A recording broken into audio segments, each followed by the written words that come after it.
Buenos días. A continuación en este video mostraremos la parte 2 del capítulo 3 que nos trataba sobre la estadística descriptiva, lo que eran medidas numéricas. En el primer tema visto aquí vamos sobre lo que es la regla empírica. La regla empírica dice que se encuentra basada en lo que es la distribución de probabilidad normal que hace una forma de campana. Para conocer más, se dice que la regla empírica está basada en lo que es la distribución de probabilidad normal. En muchas aplicaciones prácticas, los datos muestran una distribución simétrica, con forma de montaña o conocida de campana. Cuando se cree que los datos tienen aproximadamente esta distribución, se puede emplear lo que es la regla empírica para determinar el porcentaje de los valores de los datos que deben encontrarse dentro de un determinado número de desviación estándar de lo que es la media. La regla empírica, cuando de una distribución en forma de campana, se basa en lo siguiente. Cerca del 68% de los valores de los datos se encontrarán a no más de una desviación estándar desde la media. Aproximadamente el 95% de los valores de los datos se encontrarán a no más de 2 desviaciones estándar desde la media, y casi todos los valores de los datos estarán a no más de 3 desviaciones estándar de la media.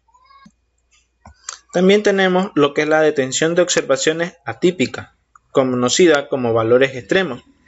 Pues la detención de observaciones atípicas, algunas veces un conjunto de datos tienen una o más observaciones, cuyos valores son mucho más grandes o mucho más pequeños que la mayoría de los datos.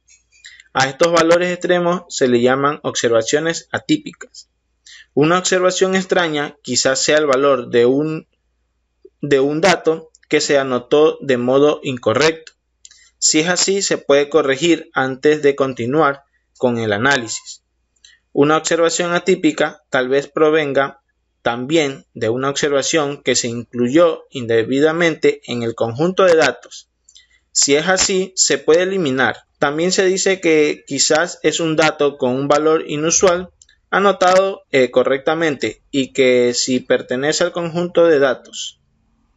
Para identificar las observaciones atípicas se emplean los valores estandarizados. Recuerde que la regla empírica permite concluir que en los datos con una distribución de forma de campana, casi todos los valores se encuentran a no más de 3 desviaciones estándar de la media. Por lo tanto, si usa los puntos Z para identificar las observaciones atípicas, es recomendable considerar cualquier dato cuyo punto Z sea menor que -3 o mayor que +3 como una observación atípica. Hay que recordar que es conveniente determinar si hay observaciones atípicas antes de tomar decisiones con bases en el análisis de los datos. Al escribir los datos o al ingresarlos en la computadora suelen cometerse errores. Las observaciones atípicas que no son necesarias deben ser eliminadas, pero sí deben verificarse su exactitud y que sean adecuados. El otro tema que veremos es análisis exploratorio de los datos. Recordar que el análisis exploratorio de los datos nos permite usar operaciones aritméticas sencillas y representaciones gráficas fácil de dibujar para resumir datos. Pues el resumen de 5 números de Tukey fue propuesto por este autor para obtener una descripción inicial de un conjunto de datos. Se suele complementar con un gráfico de cajas, método que consiste en cortar los datos en 4 partes iguales y reportar los puntos de corte resultantes que separan a estas piezas. Estos puntos de corte son representados por un conjunto de estadísticas que describen cómo se distribuyen los datos. En el resumen de 5 números se usan los 5 números siguientes para resumir los datos. El primero es el valor menor. Segundo, el primer cuartil. Tercero, la mediana. El cuarto, el tercer cuartil. Y el quinto, el valor mayor. La manera más fácil de elaborar un resumen de 5 números es primero colocar los datos en el orden ascendente. Hecho esto, es fácil identificar el valor menor, los 3 cuartiles y el valor mayor. El diagrama de cajas es un resumen gráfico de los datos con base en el resumen de 5 números. La clave para la elaboración de un diagrama de caja es el cálculo de la mediana y de los cuartiles, Q1 y Q3. También se necesita el rango intercuartílico. Los diagramas de caja bigote son una presentación visual que describe varias características importantes, al mismo tiempo tales como la dispersión y la simetría. La utilidad de un diagrama de caja es que nos proporciona una visión general de la simetría de la distribución de los datos. Si la media no está en el centro del rectángulo, la distribución no es simétrica. Otra es que son útiles para ver la presencia de valores atípicos, también llamados útiles. Pertenece también a las herramientas de la estadística descriptiva y nos permite ver cómo es la dispersión de los puntos con la mediana, los porcentiles y los valores máximos y mínimos. Y ponen en una sola dimensión los datos de un histograma, facilitando así lo que es el análisis de la información al detectar que el 50% de la población está en los límites de la caja. Para elaborar un diagrama de cajas se deben de seguir los siguientes pasos. El primero, se debe dibujar una caja cuyos extremos se localicen en el primero y tercer cuartiles. 2. En el punto donde se localiza la mediana se traza una línea vertical. 3. Usando lo que es el rango intercuartílico, sacado desde el Q3 menos el Q1, se localizan los límites. En un diagrama de caja los límites se encuentran 1.5 abajo del Q1 y 1.5 arriba del Q3. Los datos quedan fuera de estos límites y se consideran observaciones atípicas. 4. Altas líneas punteadas se llaman bigotes. Los bigotes van desde los extremos de la caja hasta los valores menor y mayor de los límites calculados en el paso 3. Y el quinto paso, mediante un asterisco, se indica la localización de las observaciones atípicas. Hay que tener claro que una ventaja de los procedimientos de análisis exploratorio de datos es que son fáciles de usar, son necesarios para cálculos. Simplemente se ordenan los datos de menor a mayor y se deben identificar los 5 números del resumen de 5 números. Después se debe construir el diagrama de caja y no es necesario calcular la media ni la desviación estándar de los datos. Otro tema tenemos lo que son medidas de asociación entre dos variables. Tenemos como la interpretación del coeficiente de correlación, interpretación de la covarianza y lo que es la covarianza. Hasta ahora se han determinado métodos numéricos que resumen datos en una sola variable. Con frecuencia, los administradores o quienes toman decisiones necesitan conocer lo que es la relación entre dos variables. La covarianza, una medida descriptiva de la asociación entre dos variables. La covarianza se dice que es el valor que indica el grado de variación conjunta de dos variables aleatorias respecto a sus medidas. Es el dato básico para determinar si existe una dependencia entre ambas variables y además es el dato necesario para estimar otros parámetros básicos, como el coeficiente de correlación lineal o la recta de regresión. Luego de haber obtenido la covarianza, nos podemos encontrar con 3 casos. El primero nos dice que si la covarianza va a ser mayor a 0, no hay dependencia directa, es decir, a grandes valores de X corresponden grandes valores de Y. Si la covarianza es igual a 0, una covarianza 0 se interpreta como la no existencia de una relación lineal entre las dos variables estudiadas. Y si la covarianza es menor a 0, hay dependencia inversa o negativa, es decir, a grandes valores de X corresponden pequeños valores de Y. Entre las propiedades de la covarianza tenemos las siguientes.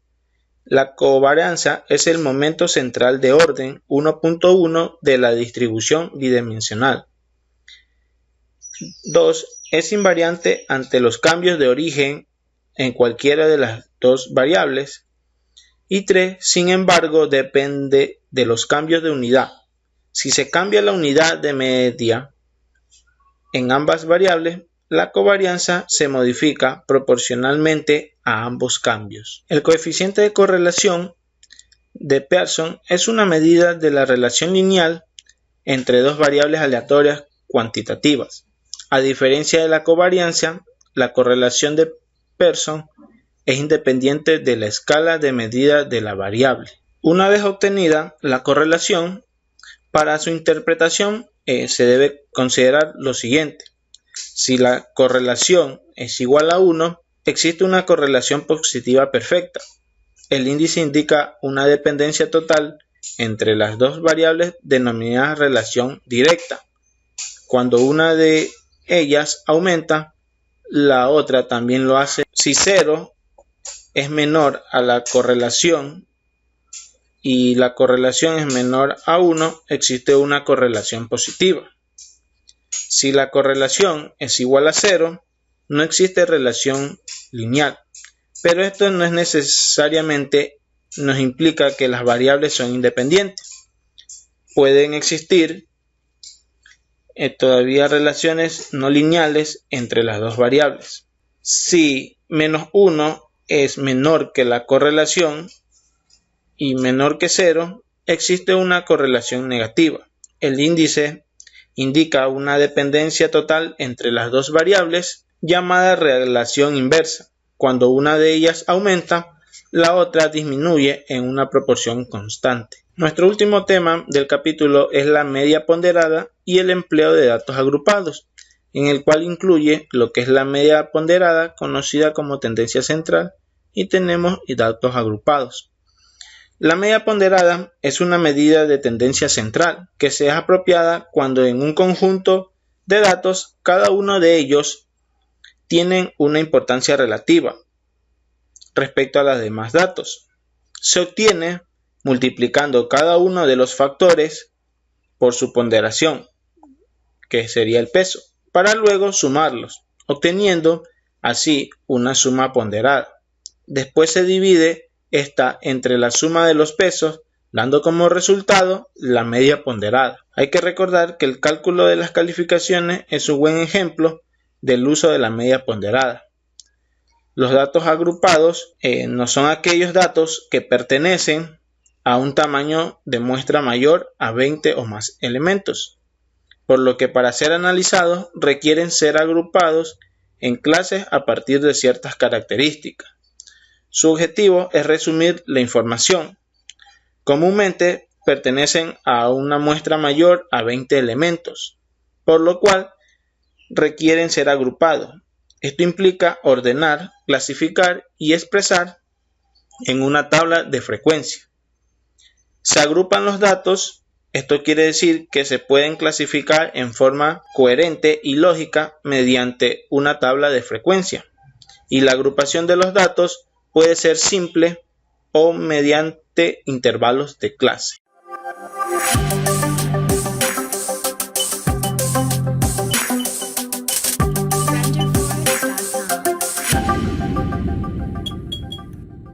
Bueno, a continuación vamos a ver sobre los ejemplos sobre las medidas numéricas. El ejemplo 1 nos pide elaborar el resumen de 5 números y el diagrama de caja de los datos. Aquí tenemos en la pantalla, vemos que tenemos el conjunto de datos. Aquí en este cuadro tenemos qué es lo que nos pide el resumen de los 5 números, que es el valor menor, el valor mayor, primer cuartil, tercer cuartil y la mediana. Entonces, como tenemos aquí los datos, nos piden ordenarlos de forma ascendente. Entonces, están ordenados aquí del número menor al mayor. Tenemos ya los números ordenados, entonces ya sabemos que el valor menor va a ser 5. Para obtener el primer cuartil, como vimos en el video anterior, hay que primero sacar el percentil, que era como el primer cuartil nos daba el 25 dividido para 100 multiplicado por 9, que esto nos va a dar 2.25. Pero como habíamos visto anteriormente, tenemos que redondearlo porque no nos puede dar un número decimal. Entonces redondeamos a 3. El primer cuartil va a ser el tercer de nuestros datos. Entonces tenemos que el tercero va a ser 8. Nos pide la mediana. Como este conjunto de datos es impar, entonces cogemos el valor central, que vendría a ser el número 10, que ese sería la mediana. El tercer cuartil, asimismo, tenemos que sacar primero el percentil. Como nos pide tercer cuartil, esto habíamos visto anteriormente, pues es el 75 dividido para 100 multiplicado por 9, nos va a dar 6,75. Como ya sabemos, no nos puede dar un número decimal, por lo que tenemos que redondearlo y tenemos 7. Entonces el tercer cuartil va a ser el séptimo elemento de nuestro conjunto de datos, que tenemos que va a ser el número 15. El valor mayor, ya ordenado los datos, sabemos que es el número 18, por lo que entonces el resumen de los 5 datos nos va a quedar que el valor menor es 5, el valor mayor 18, primer cuartil es el 8, el tercer cuartil nos dio 15 y la mediana 10. Diagrama de caja, pues tenemos un conjunto de datos anteriormente, ya están ordenados, pues aquí tenemos el esquema del diagrama de caja, que es lo que nos pide. Nos pide primer cuartil, tercer cuartil, la mediana, el rango intercuartílico y los límites. Tenemos como anterior en el ejemplo, ya tenemos sacado lo que es el primer cuartil, que es el número 8. El tercer cuartil, el número 15, teníamos la mediana, que era el 10. Entonces, tenemos que sacar el rango intercuartílico, que este lo sacábamos del tercer cuartil menos el primer cuartil. Como ya sabemos, 15 menos 8 nos va a dar 7. Ese va a ser el rango intercuartílico. El límite inferior va a ser el primer cuartil menos el producto de 1.5 por el rango intercuartílico, que es 7, el cual vamos a tener menos 2,5. Ese va a ser nuestro límite inferior. Y el límite superior es el tercer cuartil, que es 15, menos el producto de 1.5 por el rango intercuartílico, que es 7. Aquí nos puede graficar ya el diagrama de cajas. Tenemos lo que es la graficación. Aquí tenemos que es un rectángulo en donde se debe de ubicar el primer cuartil, que es 8, el tercer cuartil, que nos dio 15, en el cual se debe trazar una línea vertical en lo que es la mediana. Sabíamos que la mediana era 10. Y los bigotes se deben, bigotes que son las rayas intercortadas, deben estar hasta el punto de los límites inferior y superior. Ejemplo 2, que dice que con las siguientes son 5 observaciones de 2 variables. Nos piden elaborar un diagrama de dispersión con estas variables. Pues aquí tenemos los datos en las variables X y Y. Y aquí tenemos elaborado ya el diagrama de dispersión. Graficado los puntos, pues vemos que este diagrama de dispersión nos da positiva, ya que vemos que la línea está en forma creciente. Ejemplo 3. Considere los datos siguientes con sus pesos correspondientes. Pues aquí tenemos valores de X y los pesos de estos valores. Nos pide escriba aquí la ecuación para calcular la mediana ponderada. Sabemos que la mediana ponderada va a ser igual a la sumatoria de los pesos por el producto de X dividido para la sumatoria de sus pesos. Entonces, para poder sacar la mediana ponderada, multiplicamos el valor de X por el peso, dándonos 70.2 dividido para la sumatoria de sus pesos, que aquí nos dio un total de 19, y haciendo la división esto nos da que la mediana ponderada va a ser de 3.69. A continuación tenemos la siguiente frase: trabajar duro por algo que no nos interesa se llama estrés. Trabajar duro por algo que amamos se llama pasión. Les agradezco y espero que este video sea de su gran utilidad.